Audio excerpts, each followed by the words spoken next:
انا نحن نزلنا الذکر وانا لہو لحافظون۔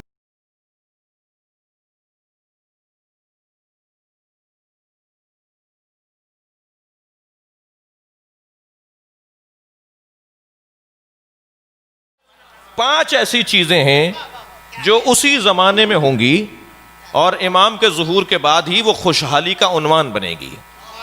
سب سے پہلا عنوان ادب اور احترام کے اعتبار سے بھی میں نے اسے ترتیب میں پہلا قرار دیا ہے، زمین شرک اور کفر سے خالی ہو جائے گی۔ بھائی تھوڑا میں 5 مضمون بیان کروں گا کہ ہوگا کیا۔ سب سے پہلا عنوان یہ ہے کہ زمین شرک اور کفر سے خالی ہو جائے گی اور دنیا میں کوئی شخص باقی نہیں رہے گا جو موحد نہ ہو۔ دنیا میں کوئی شخص باقی نہیں رہے گا جو موحد نہ ہو۔ حجاج ابن یوسف کہتا ہے، راوی ہے اس روایت کا ابن حوشب۔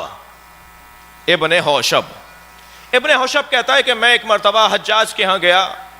ظاہراً یہ متمول انسان ہے، حیثیت والا، مالی دنیاوی طور پر، اور ایسے لوگوں کو وہ خاص مقام دیا جاتا تھا درباروں میں، ان کا خیال رکھا جاتا تھا، ان سے بات کرتے وقت بادشاہ بھی تھوڑی دیر کے لیے ان کی رعایت کرتا تھا، ان کی مراعات کرتا تھا۔ تو ابن حوشب کہتا ہے میں دربار میں پہنچا تو مجھے حجاج نے کہا کہ تم بڑی علمی اور قرآن کی تفسیر اور تعویل سے متعلق معلومات رکھتے ہو، ایک آیت نے مجھے تھکا ڈالا۔ کون کہہ رہا ہے؟ حجاج ابن یوسف کہہ رہا ہے ایک آیت نے مجھے تھکا ڈالا، مجھے اس کا حل نہیں مل رہا، مجھے اس کا جواب نہیں مل رہا۔ تو ابن حوشب نے کہا وہ کون سی آیت ہے؟ کہنے لگا وہ سورہ مبارکہ نساء کی 159ویں آیت ہے کہ جس میں اللہ ارشاد فرما رہا ہے، صلوات پڑھ لیں ذرا محمد وآلہ۔ آ جائیے آگے آ جائیے ذرا۔ اللہ ارشاد فرما رہا ہے ان من اہل الکتاب الا لیؤمنن بہ قبل موتہ ویوم القیامہ ویکون علیہم شہیدا۔ کوئی بھی اہل کتاب میں سے ایک فرد بھی باقی نہیں رہے گا جو اپنے مرنے سے پہلے اس پر ایمان نہ لائے اور عیسیٰ ان کے ایمان لانے کی گواہی نہ دیں۔ توجہ چاہوں گا عزیزان کرام۔ وہ کہتا ہے کہ مجھے اس آیت نے مار ڈالا، میں پریشان ہوں، یہ لاکھوں کروڑوں تعداد میں اہل کتاب یعنی یہود و نصارہ موجود ہیں اور مر رہے ہیں اور یہ دنیا سے جا رہے ہیں، یہ تو ایمان نہیں لے کر آ رہے، تو میرا دل کرتا ہے کہ ان کے گلے کاٹ دوں۔ قیامت سے پہلے، اپنے مرنے سے پہلے یہ مگر نہیں ہوگے کوئی اہل کتاب، قیامت سے پہلے نہیں ہوگا کوئی اہل کتاب یعنی نصارہ اور یہود و نصارہ، مگر یہ کہ وہ ایمان لے آئیں بہی کسی کے اوپر۔ اب کہنے لگا اس سے مراد قرآن ہے، اللہ مراد ہے کسی پر، اور پھر عیسیٰ آ کر ان کی ایمان کی گواہی دیں۔ تو ابن حوشب نے کہا اس میں پریشانی کی کوئی بات نہیں ہے، یہ آیہ کریمہ آخری زمانے میں ظاہر ہونے والے مہدی کے بارے میں ہے، اور یہود و نصارہ سب امام مہدی پر ایمان لے کر آئیں گے اور حضرت عیسیٰ ان کے ایمان کی گواہی دیں گے۔ دنیا میں کوئی غیر موحد نہیں رہے گا، دنیا میں کوئی مشرک نہیں رہے گا۔ تو ایک مرتبہ بیٹھا ہوا تھا، ذرا سنبھل کر بیٹھا اور کہنے لگا ابن حوشب یہ کہاں سے لے کر آئے ہو بات؟ یہ نئی بات کہاں سے لے کر آئے ہو کہ آخری زمانے میں مہدی پر عیسائی بھی اور یہودی بھی سب ایمان لے آئیں گے اور ان کے ایمان کی گواہی حضرت عیسیٰ دیں گے؟ یہ کہاں سے لائے ہو بات؟ اس آیت کی تفسیر کہاں سے لے کر آئے ہو؟ تو کہنے لگے کہ میں علی ابن محمد سے سن کر آ رہا ہوں، یعنی امام زین العابدین سے۔ تو بے ساختہ کہنے لگا تم نے میٹھے چشمے سے پانی پیا ہے، تم سچ کہہ رہے ہو کہ یہ آیت اس کے علاوہ کوئی اور حل نہیں ہے اس کا، کہ یہود و نصارہ میں کوئی شخص نہیں ہوگا قیامت سے پہلے جو اس پر ایمان نہ لائے۔ یعنی ساری یہ دنیا، پہلا نتیجہ خوشحالی کا، ساری یہ کائنات موحد ہو جائے گی، کوئی مشرک نہیں رہے گا۔ اب اس منظر کے لیے امام جعفر صادق نے کیا فرمایا؟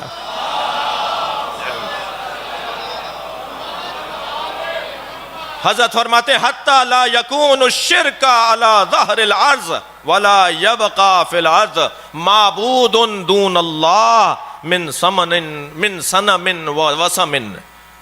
میرے مولا فرماتے ہیں اللہ اکبر، جب میرے قائم کا ظہور ہوگا تو زمین کے اوپر کوئی مشرک باقی نہیں رہے گا. چھٹے امام فرمانے زمین پر اعلیٰ وجہ الارض، زمین کے اوپر کوئی مشرک باقی نہیں رہے گا، اور زمین کے اوپر کوئی معبود نہیں رہے گا سوائے اللہ کے.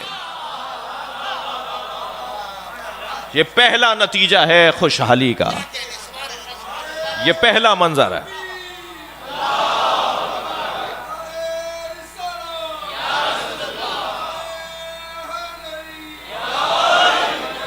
توجہ ہے؟ اللہم صل علی محمد. کوئی زمین پر مشرک اور کافر، سب موحد ہوں گے. اور پھر بے ساختہ ابن ہوشب نے کہا حجاج ابن یوسف کو جواب دیتے ہوئے کہ یہ جو قرآن نے کہا ہے نا لِیُظْهِرَهُ عَلَى الدِّینِ كُلِّهِ، نبی کا دین تمام ادیان پر غالب آ جائے گا. یہ وہی منظر ہوگا جب مہدی ظہور کریں گے اور دنیا کا ہر عیسائی اور یہودی سب ان کی بیعت کرے گا. جی اسی مرحلے پہ ایک جملہ اور کہتا ہوا گزروں کہ جو ظہور کا انتظار کرنے والے ہیں نا جی، ان کی قسمت ہی کچھ اور ہے.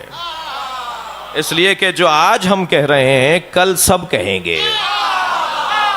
بھئی مجھے اس ملنگ سے بڑا پیار ہے جو گلی کوچے میں کہتا ہے آج نہیں کل سب علی علی کہیں گے. آخر ہونا یہی ہے جو آج آپ کہہ رہے ہیں. صلوات پڑھیں محمد و آل محمد.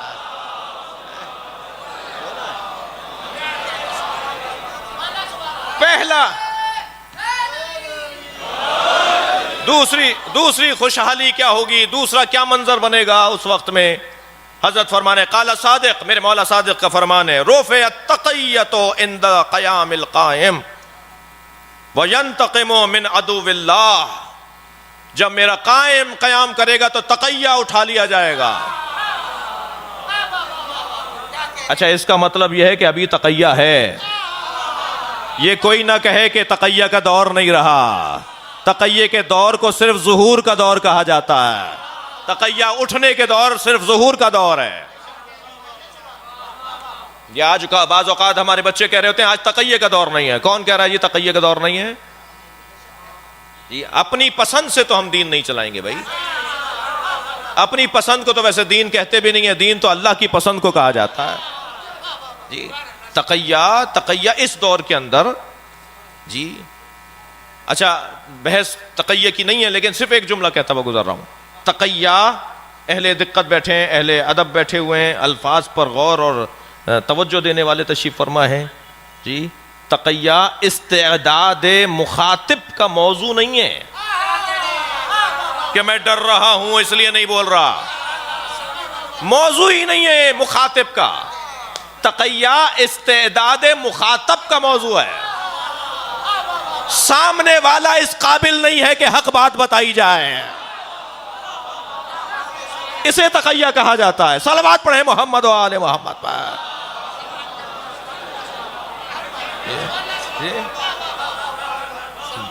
میرے ڈرنے کا موضوع نہیں ہے، وہ قابل نہیں ہے کہ میں اسے یہ بات بتاؤں.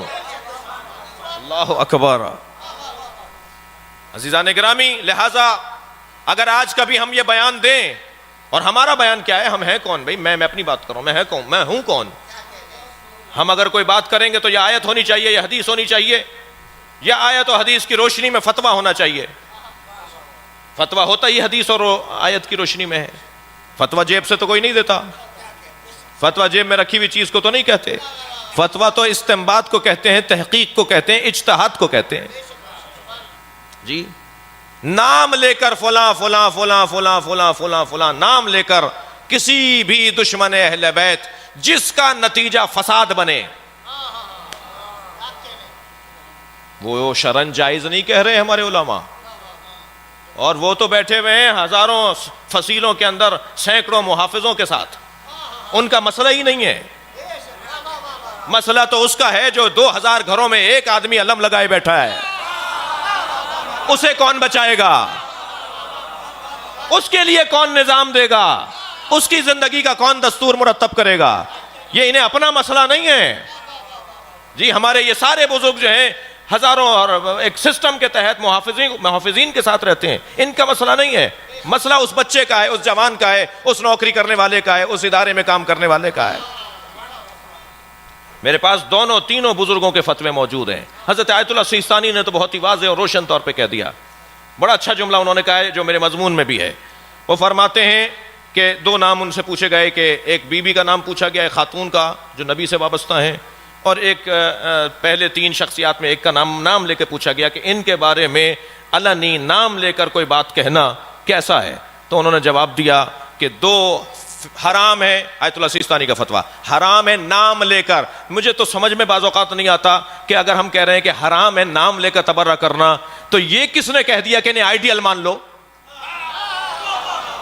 شہنشاہ حسین نقوی نے یہ کہاں کہہ دیا کہ یہ آج کے بعد ہمارے مرشد ہو گئے؟ ہمارے مرشد پیر نہیں ہے. یہ ایک علیحدہ موضوع ہے. کہنے لگا جی آپ نے کہا ہے, اس کا مطلب ہے انہیں بڑا. یہ کس نے کہا ہے؟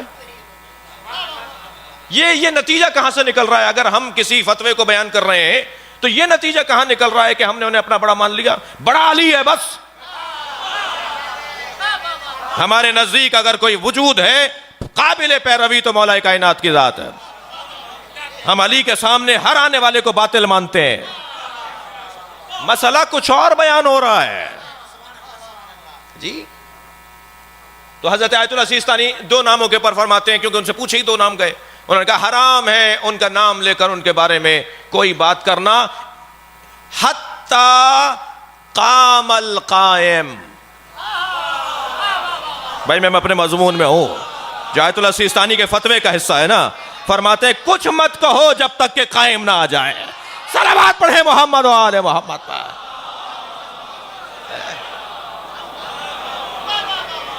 اس سے بلند اور بہتر صلوات ہدیہ کریں گے.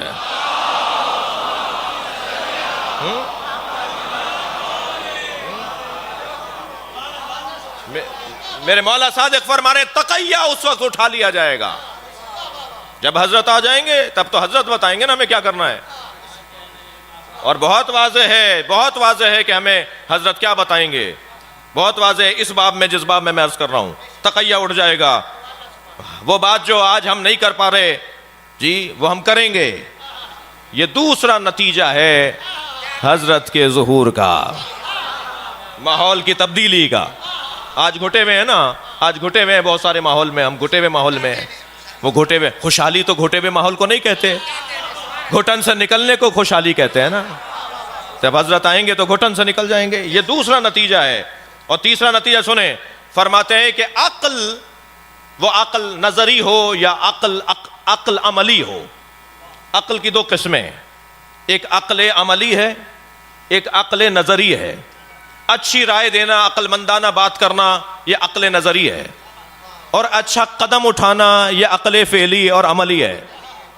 کوئی ایک اچھا قدم اٹھائے, اس کے قدم اٹھانے پر لوگ تعریف کریں, یا وہ ماحول کے لیے اور وہ ضرورت کا حصہ ہو, تو کہا جائے گا یہ عقل عملی والا شخص ہے جی, عقل عملی والا شخص ہے. اور عقل نظری, اچھا خیال, اچھے تصور. وہ عقل عملی ہو یا نظری ہو, عقل کی کیفیت کیا ہو جائے گی؟ حضرت فرما رہے ہیں کہ یہ ایسے کمال پر پہنچے گی کہ تاریخ بشریت میں اتنی عقل نے کام کیا ہی نہیں ہوگا. 3 یا 4% عقل اگر استعمال ہو تو ارسطو بنتا ہے, سقراط بنتا ہے, ملا ہادی سبزواری بنتے ہیں, بڑے بڑے نابغہ روزگار بنتے ہیں. جب وہ 4% اپنی عقل کو استعمال کر رہے ہوں, جب حضور ظہور فرمائیں گے تو 100% عقل کام کرے گی. 100% عقل کام کرے گی. خوشحالی کا عالم یہ ہوگا. اب وہ حدیث کا جملہ دیکھیں جو امام فرما رہے ہیں. فرماتے ہیں اذا قام قائمنا اذهب الله عن شيعتنا الآهة وجعل قلوبهم كدبر الحديد وجعل قوة الرجل منهم قوة 40 رجلا ويكونون حكام عرض. جب ہمارا قیام کرے گا تو ہمارے شیعوں میں 4 صفتیں ایجاد ہو جائیں گی. چاہ رہے ہیں یہ بات کروں میں؟ جب حضرت ظہور فرمائیں گے، سرکار فرما رہے ہیں ہمارے شیعوں میں پھر 4 صفتیں ایجاد ہو جائیں گی. سب سے پہلی صفت ہمارے شیعوں میں یہ ایجاد ہوگی کہ ہمارے شیعوں میں کوئی غیر عاقل نہیں رہے گا. کوئی نہیں رہے گا جس کی عقل کام نہ کرتی ہو، جو عقل مند نہ ہو، جو ذہین نہ ہو، جو ہوشیار نہ ہو. سب سے پہلی صفت ہمارے شیعوں میں یہ آئے گی. فرماتے ہیں وَجَعَلَ قُلُوبَهُمْ كَدُبُرِ الْحَدِيدِ. اور دوسری صفت ہمارے شیعوں میں یہ آئے گی کہ ان کے جو دل ہیں نا وہ لوہے کی طرح سخت ہو جائیں گے، کسی سے ڈریں گے نہیں. جرت پیدا ہو جائے گی ان کے اندر ایک خاص توانائی ایجاد ہو جائے گی. وَجَعَلَ قُوَّةَ الرَّجُلِ مِنْهُمْ قُوَّةَ 40 رِجَالًا. 40 مردوں والی طاقت ایک مرد میں آ جائے گی. خوشحالی دیکھ رہے ہیں نا آپ جی. 40 انسانوں والی توانائی، 40 انسانوں والی قوت ایک شخص میں آ جائے گی. وَيَكُونُونَ حُكَّامُ الْأَرْضِ. اور یہ ہمارے شیعہ پوری زمین پر حکومت کریں گے. ساری زمین ان کی ہوگی، پھر یہ پوری زمین پر حکومت کریں گے. یہ تیسرا نتیجہ ہے اس خوشحالی کا، یہ تیسرا منظر ہے اس خوشحالی کا. چوتھا سنیں گے عزیزان گرامی، صنعت اور ٹیکنالوجی اور جدت اپنا ماضی بھلا بیٹھے گی. اتنی جدت ہو جائے گی کہ حضرت فرما رہے ہیں، اب حضرت کے جملے میں سنا دیتا ہوں حضرت کیا فرما رہے ہیں. حضرت فرما رہے ہیں اِنَّا قَائِمَنَا اِذَا قَامَ. جب ہمارا قائم قیام کرے گا، آئے گا، مد اللہ شیعتنا، اللہ ہمارے شیعوں کو وہ توانائی عطا کرے گا.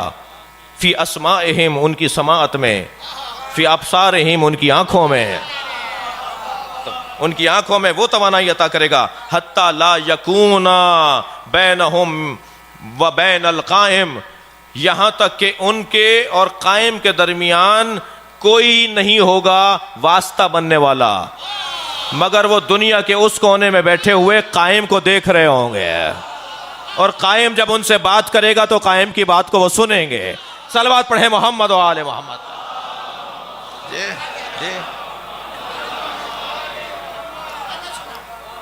حضرت فرماتے ہیں شہر اتنے وسیع ہو جائیں گے کہ نماز جمعہ میں شرکت کرنے کے لیے تیز رفتار گاڑیاں بھی کند پڑ جائیں گی. جب لوگ نکلیں گے کہ ہمیں جمعے میں پہنچنا ہے، جمعے کا کتنا فاصلہ ہے جی، اتنے کم فاصلے شہروں کی وسعت کی وجہ سے، شہروں کی جدت کی وجہ سے تیز رفتار گاڑیاں بھی انہیں جمعے میں پہنچانے میں تاخیر کر رہی ہوں گی. فرمایا زمین کا کوئی عرض سہلا نہیں ہوگا. عرض صخرہ ہوتا ہے پکی زمین، کچی زمین کو عرض سہلا کہتے ہیں. صخرہ والی زمین یعنی جس پہ پتھر لگا ہوا ہے، پکی زمین، اور سہلا یعنی کچی زمین. فرما رہے کوئی زمین عرض سہلا نہیں ہوگی دنیا کے اندر کہ جہاں ہریالی نہ ہو. کثرت سے بارشیں برسیں گی. صلوات پڑھیں محمد و آل محمد. جی کثرت سے بارشیں برسیں گی. کوئی زمین مردہ نہیں رہے گی، کوئی زمین بنجر نہیں رہے گی. ہریالی اور سبزہ ہر جگہ پر دکھائی دے گا. حضرت فرما رہے ہیں کہ لوگ دشواریوں سے نجات پا جائیں گے، لوگ آسانیوں میں زندگی گزاریں گے، اور کیفیت یہ ہوگی کہ خوشحالی ان پر حاکم ہوگی. کوئی بیمار اپنی بیماری کو رفع کرنے کے لیے دوا کا محتاج نہیں ہوگا، بلکہ صورت قائم کی دیدار کا محتاج ہوگا.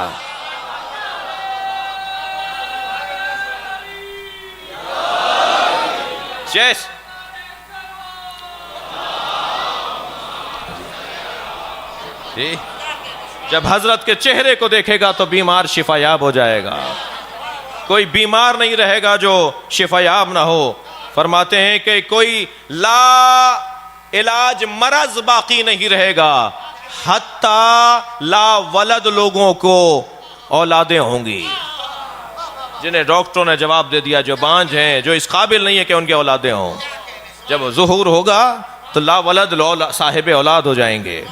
اس کے بعد فرماتے ہیں میرے مولا کوئی حاجت مند نہیں ملے گا جس کو تم اس کی حاجت روائی کے لیے کچھ دے سکو.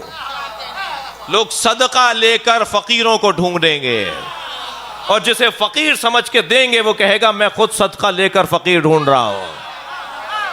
زکات کے اور اموال کے ڈھیر لگ جائیں گے، کوئی لینے والا نہیں ہوگا، دینے والے ہوں گے، لینے والا کوئی نہیں ہوگا. یہ خوشحالی کا زمانہ ہوگا. فرماتے ہیں بوڑھے جوان ہو جائیں گے، جوانوں کی توانائیوں میں اضافہ ہو جائے گا، ضعف اور کمزوریاں برطرف ہو جائیں گی. اور فرماتے ہیں کہ بد شکل خوبصورت اور حسین ہو جائے گا. اللہ اکبر. یہ ساری احادیث سنا رہا ہوں میں آپ کو. بد شکل خوبصورت اور حسین ہو جائے گا. فرماتے ہیں کہ وہ وقت ایسا ہوگا کہ جب زمین کے اوپر کوئی جاہل نہیں رہے گا، ہر شخص عالم ہوگا. اور معصوم کی حدیث سے جو استفادہ کر رہا ہوں، کوئی شخص زمین پر جاہل نہیں رہے گا. فرمایا جیسے ہمارے خاص شاگرد آج دکھائی دیتے ہیں، ایسے ہمارے عام لوگ ہو جائیں گے. اب یہ میرا استنباط ہے، جیسے آج مجتہد نظر آتے ہیں، کل سارے مجتہد ہو جائیں گے. اللہ اکبر. میں آج مجتہد ہونے کی دعوت نہیں دے رہا، یعنی اس معنی میں کہ جی کہ میں تو خود جانتا ہوں، اور مشکل یہ ہے کہ جو نہیں جانتا وہ جانتا ہے، تو وہ والی بات نہیں. لیکن جب حضرت ظہور فرمائیں گے تو کوئی شخص جاہل نہیں رہے گا، اس درجے پر اس کا علم آ جائے گا جس درجے پر امام کے خاص اصحاب کا علم ائمہ کے زمانے میں تھا. اللہ اکبر. خوشحالی ہی خوشحالی. کوئی شخص پریشان نظر نہیں آئے گا. اور وہ وقت ہوگا کہ جب اگر کوئی ذکر باقی رہے گا، وہ ذکر مصائب حسین ہے. میں اپنے الفاظ میں کہہ رہا ہوں کہ پھر یہ الجھنیں نہیں ہوں گی کہ وہاں مجلس مت کرو، مائک نہیں لگاؤ، فلاں پرمٹ لو، فلاں اجازت لو، فلاں سے پوچھو گے تو تمہیں مجلس کرنے دیں گے. تو دور سچ اور حق کا دور ہوگا. سبسکرائب کیجئے ذکر ٹی وی اور اس علم کے سفر میں ہمارے قدم کے ساتھ قدم ملائیے.